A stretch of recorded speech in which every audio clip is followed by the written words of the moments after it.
30 years ago, I had a very smart news director tell me something. His name was Mike Cutler. He said, if I fire an anchor or a reporter and they don't get hired, I made the right move.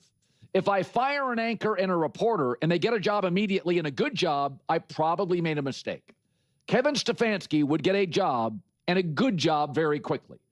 Folks, we are just 2 years removed. If you think about firing Kevin Stefanski, 2 years removed. I don't even think it's officially 2 years. From the Browns being 11-6, and their quarterbacks were Deshaun Watson, Joe Flacco, P.J. Walker, Jeff Driscoll, and DTR. And they were in the AFC, and they went 11-6 when the AFC, at that point, probably the best conference. So Cleveland firing Stefanski would be a very Cleveland thing where they can't even identify in the building who's good. So, I mean, just think about this. Think about what Stefanski and Andrew Berry have to overcome.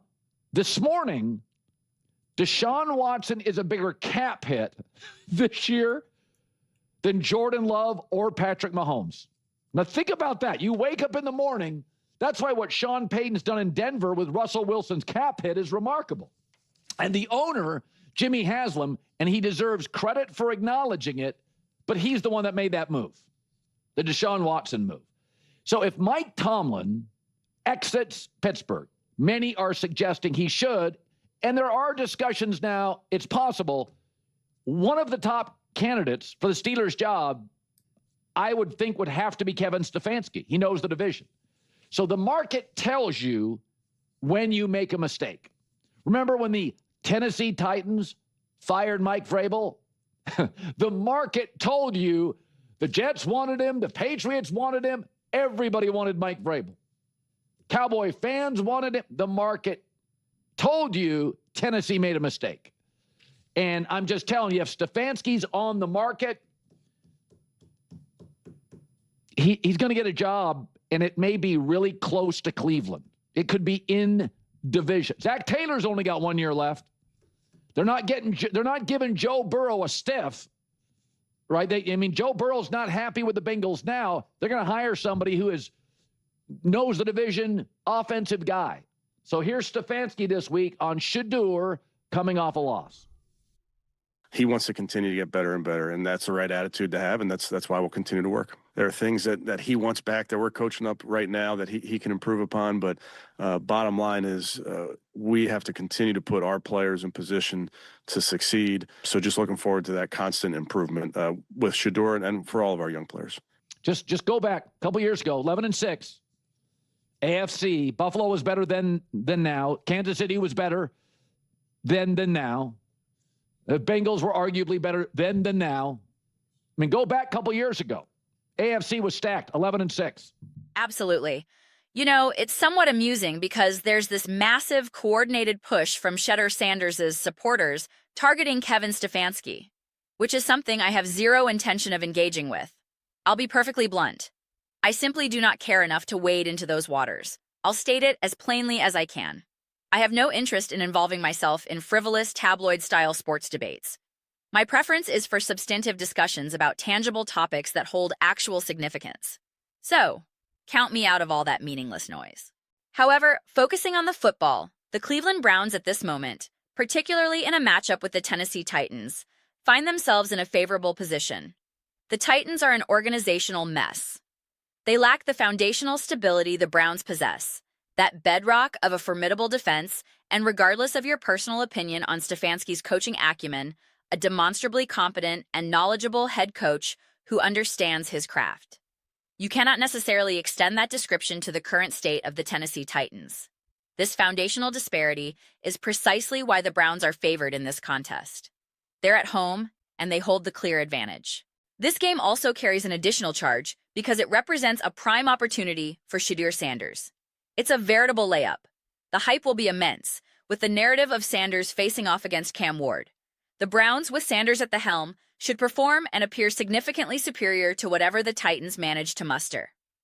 The post-game discourse will inevitably spiral into, "See, this proves Shedeur should have been the first overall pick," and "You all thought Cam Ward was superior," plunging us into those tedious, circular arguments. Again, these are precisely the types of exchanges I actively avoid, as they amount to little more than meaningless chatter, a bunch of hot air with no substance. But objectively, this matchup is served on a silver platter for Shedeur Sanders. You're talking about facing a profoundly terrible team. Reflect on the Titans' season. Their early game against Denver was one of the ugliest, most bizarre contests I've witnessed, resembling a chaotic Week 1 anomaly. The scores tell a story of consistent struggle: 33-9, 41-20, 26-0. Their game against Arizona was equally strange. They lost to the Las Vegas Raiders, a team that could arguably be considered worse. The outcomes speak for themselves: a 31-13 loss to New England, a 38-4 dismantling by Indianapolis. The Chargers game wasn't as close as the final score might suggest. Then, against Houston, likely with Davis Mills at quarterback, a 16-13 slog where neither offense could function. Seattle demolished them in a game that was a two-score affair throughout. Finally, a 25-3 defeat by Jacksonville. This is the definition of a layup for Shedeur Sanders and the Cleveland Browns. This is the exact type of game that possesses the potential to build crucial momentum, to showcase enough on the field to make a statement. Keep providing me with chances and opportunities, and I will deliver. Conversely, a loss here would be damning. If Sanders is outplayed by Cam Ward, and the Browns fall to the Titans, the reaction would be, "How on earth did you lose to that team?"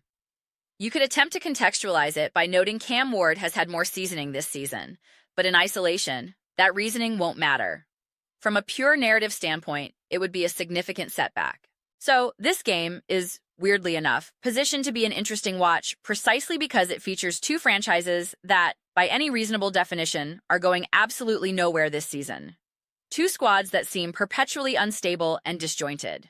The Tennessee Titans are in a state of complete disarray. The pertinent question is whether the Browns are doing enough to support their rookie quarterback. The answer is unequivocally yes. They are providing far more support for Shedeur Sanders than the Titans are for Cam Ward. I can guarantee that. The Browns' infrastructure is demonstrably superior. Consequently, this should be an absolute showcase opportunity for Sanders. It's a game where he can realistically have several positive moments, enjoy some success, create a few highlight reel plays, secure a victory, and post some attractive statistics. The post-game analysis could rightfully highlight, wow, Shedeur Sanders, 2 touchdown passes, a 68% completion rate, a 107 passer rating, looked poised and in command. Did you see that one throw? He should benefit from yards after the catch, accumulate a respectable passing total, operate a smooth play-action game, and have his defense stifle Cam Ward and the Titans' offense. The blueprint for a statement performance is laid out perfectly. It is all right there for the taking. But these are simply my personal observations and anticipations. I would absolutely be delighted to hear your own. What are your thoughts on the Tennessee Titans versus Cleveland Browns matchup? What is your assessment of Shedeur Sanders in this context? Is Kevin Stefanski the brilliant tactician some commentators emphasize? And is the Cleveland organization providing sufficient support for their young quarterback? Please share your viewpoints in the comment section below. I make it a point to read every single comment that is posted, so whether you are in full agreement with me or you fundamentally disagree, I want to hear from you. Let's ignite some engaging discussions. Let's engage in some spirited debates. But ultimately, let's simply enjoy the experience and have a great time. Please do consider subscribing to the channel. We are in the process of cultivating a truly wonderful community here, and I would absolutely be thrilled to have you as a part of it. My goal is to build something that we all feel a genuine connection to, something that we are truly enthusiastic and proud to be involved with, and I believe we are making significant progress toward achieving that objective. Please do not forget to give this video a thumbs up, as it genuinely and substantially assists with visibility within the platform's algorithm. Thank you so very much for your time and engagement.